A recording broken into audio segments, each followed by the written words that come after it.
Hello friends, आप सभी का बहुत बहुत वेलकम है उत्कर्ष प्लेटफॉर्म के द 10 मिनट शो में, जहां पर आज हम बात करने वाले हैं राजस्थान के एकीकरण से जुड़ी हुई इंपॉर्टेंट बातें। ये जो है एकमात्र आपकी रिवीजन क्लास रहने वाली है और साथ ही मैं आपको बता दूं एकीकरण में ऑलरेडी आपको रिवीजन करवा चुकी हूं, बट ये पूरा का पूरा आपके आरबीएससी की बुक पर आधारित है। तो फटाफट से शुरुआत करेंगे। देखिए, आज आप जो भी क्या कर पा रहे हैं, आज आप जो भी यहाँ पर राजस्थान की भौगोलिक और राजनीतिक स्थिति देख पा रहे हैं, तो ध्यान रखिएगा ये देसी रियासतों और रजवाड़ों के विलय के उपरांत जो है क्या आई थी, अस्तित्व में हमको देखने के लिए मिली थी। फिर उसके बाद 1939 की जब हम बात करते हैं तो एक व्यक्ति जिनका नाम क्या है, वाइस राय लॉर्ड लिनलिथ को, इन्होंने एक आदेश दिया और इसके उपरांत जो है क्या है, यहाँ पर कहानी शुरू होती है, या मैं कहूँ इसके बाद प्रारंभ हुई थी। फिर अखिल भारतीय देसी राज्य सेवा परिषद ने एक प्रस्ताव पारित किया और ये डिसीजन लिया कि देखिए जो रियासतें हैं, यानी कि जो रियासतें हैं, जो ठिकाने हैं, उनकी आय कितनी होनी चाहिए, उनकी इनकम 50 लाख रुपए से कम और जनसंख्या 20 लाख से कम होगी तो उन्हें पड़ोस के बड़े राज्य में क्या कर दिया जाएगा, मिला दिया जाएगा। हालांकि ये कार्य इतना भी आसान नहीं था, किंतु प्रजामंडल आंदोलन के द्वारा क्या किया जाता है, एकीकरण की प्रक्रिया को, या मैं कहूं कि जन जागृति के द्वारा क्या है, आगे बढ़ाने का प्रयास इसके किया जाता है। फिर 22 मई 1946 की बात है, एक ज्ञापन के द्वारा जो ब्रिटिश सरकार होती है उसने क्या किया, देसी रियासतों को एकीकरण की प्रक्रिया जो है क्या कर दी, शीघ्र पूर्ण करने के लिए कहा और एकीकरण की ये प्रक्रिया जो है जारी थी। इसी दौरान 15 अगस्त 1947 की बात है और हमारा देश क्या हो जाता है, स्वतंत्र हो जाता है। जब स्वतंत्रता के बाद की बात करेंगे तो देखिए सरकार ने एकीकरण प्रक्रिया को प्राथमिकता देते हुए इसे क्या है और आगे तीव्र गति से जो है शुरू किया। तो भारत सरकार के जो रियासती विभाग हुआ करता था उसने यहाँ पर यह डिसीजन दिया कि स्वतंत्र भारत में वे ही रियासतें अपना प्रत्येक अस्तित्व रख सकती हैं जिनकी न्यूनतम आय 1 करोड़ रुपए वार्षिक और जनसंख्या कितनी होगी, 10 लाख या उससे अधिक यहाँ पर होगी। और साथ ही साथ दोस्तों आपको पता होगा कि ये जो स्टैंडर्ड या जो मानक निर्धारित किए गए थे, इस मानक के अनुसार राजस्थान में केवल जयपुर, जोधपुर, बीकानेर और उदयपुर रियासतें ही स्वतंत्र अस्तित्व रख सकती थी। लेकिन इन रियासतों की जो जनता है एकीकृत राजस्थान में विलय के पक्ष में थी और प्रजा का नेतृत्व प्रजामंडल और अन्य संघों के माध्यम से किया जा रहा था। फिर इसके बाद की कहानी शुरू होती है, क्योंकि देसी रियासतों के कई शासक होते हैं जिन्होंने इस विलय के क्या किया है, प्रस्ताव का समर्थन किया था। एकीकरण से पूर्व राजस्थान की हम बात करते हैं तो राजस्थान में 19 रियासतें हुआ करती थी, जैसे जयपुर, जोधपुर, उदयपुर, बीकानेर, बूंदी, कोटा, धौलपुर, भरतपुर, अलवर, डूंगरपुर, प्रतापगढ़, बांसवाड़ा, झालावाड़, करौली, शाहपुरा, सिरोही, टोंक, जैसलमेर, किशनगढ़। और 3 ठिकाने हुआ करते थे, कुशलगढ़, लावा और नीमराना। वर्तमान में आपके टोंक में पड़ता है। एक केंद्र शासित प्रदेश हुआ करता था, कौन सा, अजमेर मेरवाड़ा। एकीकरण का जो प्रथम प्रयास था वो कोटा रियासत के जो शासक थे जिनका नाम क्या था, महाराणा भीम सिंह के द्वारा किया गया था। और कोटा के जो महाराणा मेवाड़ सिंह थे, इन्होंने क्या किया, मेवाड़ सिंह ही सॉरी, कोटा के जो महाराणा थे, है ना, इन्होंने क्या किया, देखिए 25 और 26 जून 1946 को इसी प्रक्रिया को आगे बढ़ाते हुए उदयपुर में राजस्थान, गुजरात और मालवा के कतिपय शासकों का क्या है, एक सम्मेलन किया। एक सम्मेलन का आयोजन यहाँ पर किया गया और इसी तरीके के जो अन्य सम्मेलन थे वो आपके जयपुर में, बूंदी में, कोटा में और झालावाड़ के शासकों के द्वारा भी बुलाए जाते हैं। किंतु ये जो प्रयास है उनके निजी हितों के क्या है, पोषण के ही थे।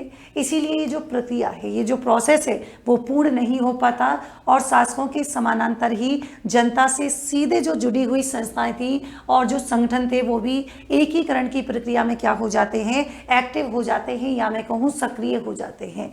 जैसे राज्य जो है प्रजा परिषद की बात करेंगे और प्रजामंडल के प्रयासों से संपूर्ण राजस्थान को एक इकाई के रूप में क्या है, गठित करके भारतीय संघ में शामिल करने के लक्ष्य को लेकर क्या है, ये जारी यहाँ पर थे। इसके बाद एकीकरण के चरण की बात करते हैं तो एक जटिल और चुनौतीपूर्ण प्रक्रिया थी, आप सब जानते हैं। दीर्घकालीन यानी कि जो लंबे समय से अस्तित्व में रही जो देसी रियासतें थी, जो ठिकाने थे, इनको एक सामान्य प्रशासनिक व्यवस्था के अनुसार लाना कठिन कार्य था। इसी रियासत में जनसंख्या, सामाजिक रीति रिवाज, आर्थिक और राजनीतिक विभिन्नताएं थी। और कुछ ही रियासतों में क्या होता है, परंपरागत पद्धति से प्रशासन का संचालन हो रहा था और कुछ में आधुनिक शासन के मूल्य प्रचलित हो गए थे। इन सभी क्षेत्रों में एक समान राजनीतिक प्रशासनिक व्यवस्था की स्थापना, समग्र रूप से उनका आर्थिक विकास करना और साथ ही साथ हम कह रहे हैं नई सेवाओं की स्थापना करना, नए नए नियम बनाना आदि यहाँ पर इनको क्या है, चुनौतीपूर्ण कार्य यहाँ पर दिखाई दे रहे थे। आगे देखिए, इन चुनौतियों से लड़ते हुए नवंबर 1956 में आधुनिक राजस्थान के निर्माण कार्य का जो है क्या है, निर्माण कार्य पूरा होता है। 7 प्रमुख चरणों से गुजरते हुए राजस्थान मतलब आप जो आज का वर्तमान आधुनिक स्वरूप देखते हैं राजस्थान का, उसको 7 चरणों से जो है क्या है, निकलना पड़ा था। कैसे, तो यहाँ पर कहानी देखिए। जैसे प्रथम हमारा कौन सा था, मत्स्य संघ, है ना। पहला हमारा चरण मत्स्य संघ होता है 17 से 18 मार्च 1948। एकीकरण की प्रक्रिया की बात करेंगे, जिसमें अलवर, धौलपुर, भरतपुर और करौली को मिलाकर क्या है, मत्स्य संघ का निर्माण किया जाता है। राजधानी बनाया जाता है अलवर को और धौलपुर के महाराजा जो उदयभान सिंह है, इनको बनाते हैं राज प्रमुख और सोबाराम कुमावत को बनाया जाता है प्रधानमंत्री। साथ ही देखिए दूसरा आता है आपका कौन सा, राजस्थान संघ। मतलब ये जो दूसरा आपके कौन सा होता है, राजस्थान संघ यहाँ पर होता है। और राजस्थान संघ की बात करेंगे, बात आती है कब की, 25 मार्च 1948 की, जिसमें ध्यान रखिएगा यहाँ पर जो राजधानी बनाया जाता है वो किसको बनाया जाता है, कोटा को राजधानी बनाया जाता है। कोटा के महाराजा भीम सिंह राज प्रमुख बनते हैं और गोकुल लाल असावा जो है प्रधानमंत्री बनते हैं। बांसवाड़ा, कोटा, बूंदी, झालावाड़, टोंक, डूंगरपुर, प्रतापगढ़, किशनगढ़, शाहपुरा रियासत, कुशलगढ़, लावा ठिकानों को मिलाकर क्या है, यहाँ पर सेकंड चरण क्या होता है, पूर्ण होता है। तीसरा देखिए, संयुक्त राजस्थान की बात करते हैं। 18 अप्रैल 1948 की बात है और जो संयुक्त राजस्थान होता है उसमें उदयपुर का क्या कर दिया जाता है, विलय कर दिया जाता है और मेवाड़ के जो भूपाल सिंह है उनको राज प्रमुख और माणिक्य लाल वर्मा प्रधानमंत्री और पंडित जवाहरलाल नेहरू ने क्या है, इसका उद्घाटन किया था। चौथा आता है जिसको हम वृहद राजस्थान के नाम से जानते हैं। 30 मार्च 1949 की घटना है। इस संयुक्त राजस्थान में जो बड़ी जैसे जयपुर, जोधपुर, बीकानेर और जैसलमेर का विलय हो जाता है और राजस्थान का स्थापना दिवस भी 30 मार्च को ही क्या है, यहाँ पर मनाया जाता है।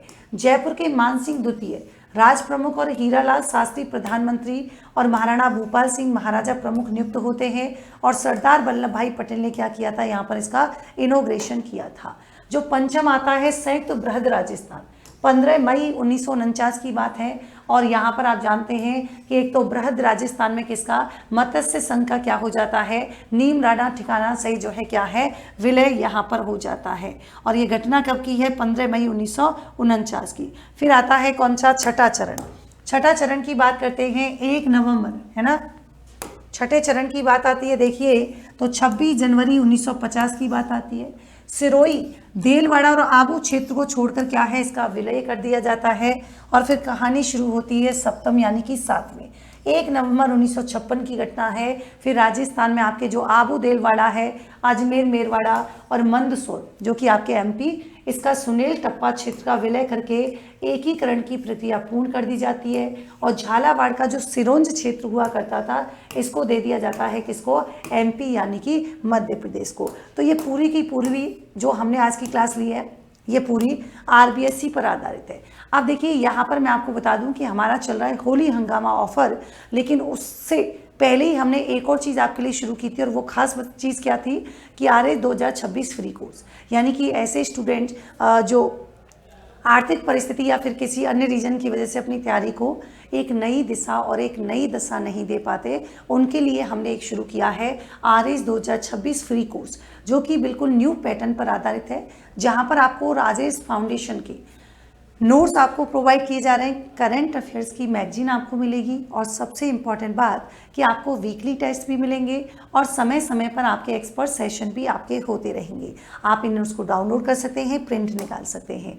देखिए होली हंगामा ऑफर ये आपके 6 जो है मार्च तक रहने वाला है, तो ये सभी पर आपको मिलेगा। जैसे फतेह वेस्ट 2.0 लाइव फ्रॉम स्टूडियो रहेगा, standard fees 2000, prime fees 2700। But अभी आप लेते हैं अपने मनपसंद बैच को तो आपको अप टू 90% 20% का डिस्काउंट तो मिलेगा ही मिलेगा, 6 महीने की एक्स्ट्रा कोर्स वैलिडिटी और 25% आपको कोर्स की वैलिडिटी एक्सटेंशन करने पर। निर्मल 2 पॉइंट इंग्लिश मीडियम बैच, और साथ ही मैंने आपको बताया देखिए आरएस फाउंडेशन निर्मल बैच 8.0, समग्र बैच, और ये सारे बैच 2.0 टारगेट बैच, और ये सारे मैं बता दूं कि जितने भी बैच हम बात कर रहे हैं जैसे आरएस 2.0 हो गया, निर्मल 8.0 हो गया, अपन जो है क्या है फतेह बैच 2.0 हो गया, ये सभी बैचेस पर आपको मिलने जा रहे हैं अप टू 90% का डिस्काउंट। ये केवल होली हंगामा ऑफर में ही आपको मिलने वाला है।